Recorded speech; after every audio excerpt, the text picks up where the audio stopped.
আসসালামু আলাইকুম, সবাইকে স্বাগত জানাচ্ছি দ্য ভিউজে। আপনাদের সাথে আছি আমি সাদিয়া মুগ্ধ। 2 এপ্রিল 2025 তারিখে ট্রাম্প প্রশাসন ঘোষণা করে এক্সিকিউটিভ অর্ডার 14257। এই অনুযায়ী যুক্তরাষ্ট্র একটি রাষ্ট্রীয় জরুরি অবস্থা ঘোষণা করে এবং international emergency economic powers act ও ট্রেড অ্যাক্ট অফ 1974-এর 604 ধারা প্রয়োগ করে রিসিপ্রোকাল ট্যারিফ চালু করে।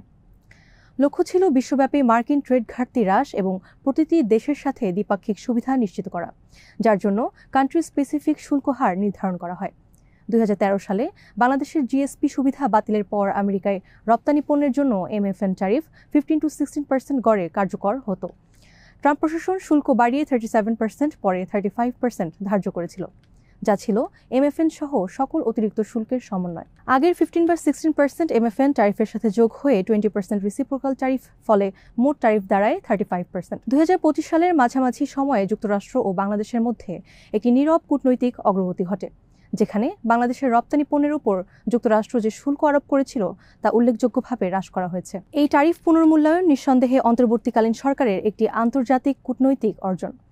আগের MNF ট্যারিফ 15%-এর সাথে নতুন রিসিপ্রোকাল ট্যারিফ নেগোসিয়েশন করে 20% থেকে 5% করা হয়, ফলে আগের 15% প্লাস নতুন 5% মিলে মোট 20% ট্যারিফ দাঁড়ায়। বিস্তারিত সাইফুল খানের রিপোর্টে।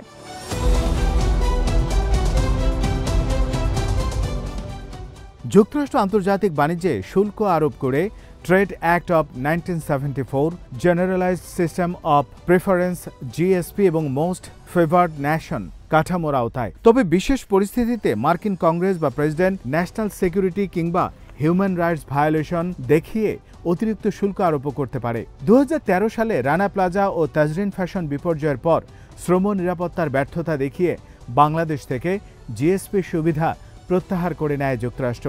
এরপর থেকে যুক্তরাষ্ট্রের সাধারণ আমদানি শুল্ক ছাড়াও অতিরিক্ত ট্যারিফের মুখে পড়ে বাংলাদেশি পণ্য। 2013 সালের আগে বাংলাদেশের পণ্যে MFN রেট গড়ে ছিল 16.7%। এর সঙ্গে যুক্ত হয় AD ভ্যালোরাম ইকুইভ্যালেন্ট ট্যারিফ বা AVET ও নন ট্যারিফ ব্যারিয়ার বা NTB, যা মিলিয়ে কার্যকর শুল্ক দাঁড়াতো প্রায় 18 থেকে 20%। তখনও বাংলাদেশ যুক্তরাষ্ট্রের GSP ভোগকারী ছিল, যার ফলে কিছু পণ্যের শুল্ক ছিল শূন্য বা প্রায় শূন্যের কাছাকাছি।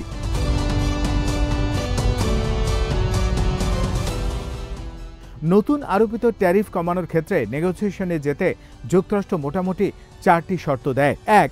যুক্তরাষ্ট্রের সাথে বাণিজ্য ভারসাম্য রক্ষা করা। যুক্তরাষ্ট্রের রপ্তানি যেন একতরফা না হয় তা নিশ্চিত করতে চেয়েছে, তাদের থেকেও কিনতে হবে। 2. চীনের প্রতি নির্ভরতা কমানো, বিশেষ করে গার্মেন্টস ও পাট খাতে, যাতে বাংলাদেশ চীন থেকে কম আমদানি করে। 3. মার্কিন কোম্পানিকে অগ্রাধিকার দেয়া। বিমান, কৃষি ও জ্বালানি খাতে যুক্তরাষ্ট্র চাইছিল তার কোম্পানিগুলোর অগ্রাধিকার। 4. সুশাসন ও স্বচ্ছতা থাকতে হবে। আন্তর্জাতিক কর্পোরেট রেগুলেশন মানার প্রতিশ্রুতি, যা মার্কিন বিনিয়োগের নিরাপত্তা নিশ্চিত করে।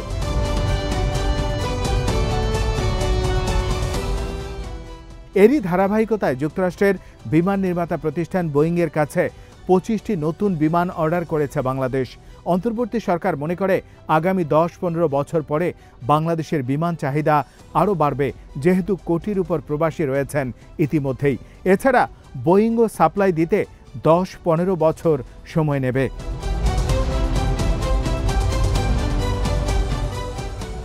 এই চুক্তির আনুমানিক মূল্য $8 বিলিয়ন ছাড়িয়েছে। অনেকে এটিকে কেবলমাত্র পরিবহন খাতের উন্নয়নের দিক থেকে দেখলেও এর পেছনে রয়েছে ভিন্নতর কূটনৈতিক ও অর্থনৈতিক কৌশল। যুক্তরাষ্ট্রের শুল্ক সংক্রান্ত অসন্তোষ কমাতে এবং বাংলাদেশকে বিশ্বাসযোগ্য বাণিজ্যিক অংশীদার হিসেবে প্রতিষ্ঠা করতেই মূলত এই চুক্তি করা হয়েছে। এর পাশাপাশি বাংলাদেশ 5 বছরের জন্য যুক্তরাষ্ট্র থেকে প্রতি বছর 7 লাখ টন গম, সয়াবিন, তুলা ও LNG আমদানির চুক্তি করেছে। এই পদক্ষেপ একাধিক দিক থেকে গুরুত্বপূর্ণ। এতে মার্কিন কৃষিনির্ভর রাজ্যগুলো বাংলাদেশের পক্ষে নেগোসিয়েশনে কাজ করে। যুক্তরাষ্ট্রের কৃষক ও জ্বালানি খাত বাংলাদেশের প্রতি বন্ধুত্বপূর্ণ হয়ে ওঠে। মার্কিন কংগ্রেসে লবিংয়ের নতুন দ্বার উন্মোচিত হয়। বাংলাদেশকে ঘিরে যুক্তরাষ্ট্রের কৌশলগত আগ্রহ আরও ঘনীভূত হয়, বিশেষ করে চীনকে মোকাবেলায়।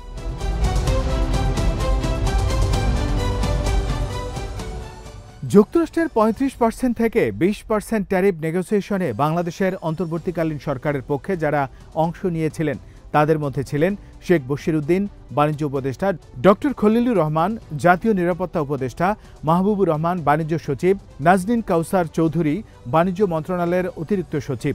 এই দলটি জুলাই শেষ সপ্তাহে ওয়াশিংটন ডিসিতে যুক্তরাষ্ট্রের বাণিজ্য প্রতিনিধির ইউএসটিআর কার্যালয়ে টানা ৩ দিন আলোচনায় অংশ নেন।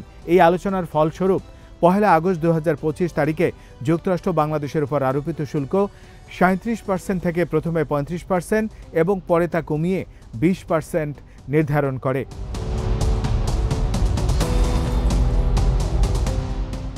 বাংলাদেশের পক্ষ থেকে এই আলোচনাকে একটি কূটনৈতিক সাফল্য হিসেবে দেখা হচ্ছে।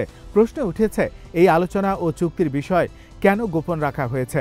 যুক্তরাষ্ট্রের বাণিজ্য অফিস ও বাংলাদেশের অন্তর্বর্তী সরকার উভয়ই রাজনৈতিক বিতর্ক এড়াতে এবং আলোচনার পরিবেশ রক্ষায় মিডিয়ার সামনে একে গোপন রাখে। এছাড়া লিক হলে ভারতের লবির মাধ্যমে প্রতিবন্ধকতা আসতে পারে। এই গোপনীয়তা দেশপ্রেমের জায়গা থেকেই।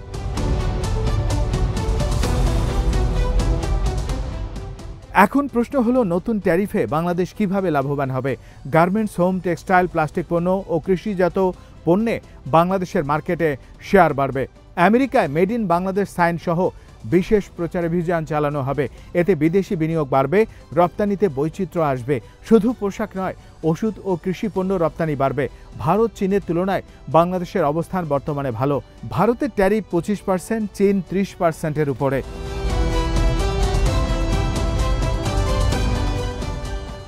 বাংলাদেশের বোয়িং চুক্তি ও কৃষিপণ্য আমদানি কৌশল একদিকে যেমন যুক্তরাষ্ট্রের কৃষিজ ও শিল্প গোষ্ঠীকে সন্তুষ্ট করেছে, অন্যদিকে কূটনৈতিকভাবে ট্যারিফের চাপ হ্রাসে গুরুত্বপূর্ণ ভূমিকাও রেখেছে। এটা ছিল ব্যবসার ছদ্মবেশে কূটনীতি, যেখানে উড়োজাহাজ কেবল পরিবহন নয়, একটি দেশকে ভূরাজনৈতিক কূটনীতিতে টিকিয়ে রাখার হাতিয়ার। এখন প্রশ্ন উঠতে পারে, এই কৌশল কতটা দীর্ঘস্থায়ী হবে? আর বাংলাদেশ কি সফলভাবে চীন মার্কিন টানাপোড়েনে ভারসাম্য রক্ষা করতে পারবে? এর উত্তর সময়ই দেবে। কিন্তু আপাতত এটা বলাই যায়, বাংলাদেশ বোয়িংয়ের সঙ্গে শুধু বিমান চুক্তি করেনি, করেছে নিজের অর্থনৈতিক ভবিষ্যতের সঙ্গে যুক্তরাষ্ট্রকে জুড়ে দেওয়ার একটি সূক্ষ্ম কৌশল। এখানেই শেষ করছি আজকের আয়োজন। সবাই ভালো থাকুন, সুস্থ থাকুন আর নিরাপদে থাকুন। আল্লাহ হাফেজ।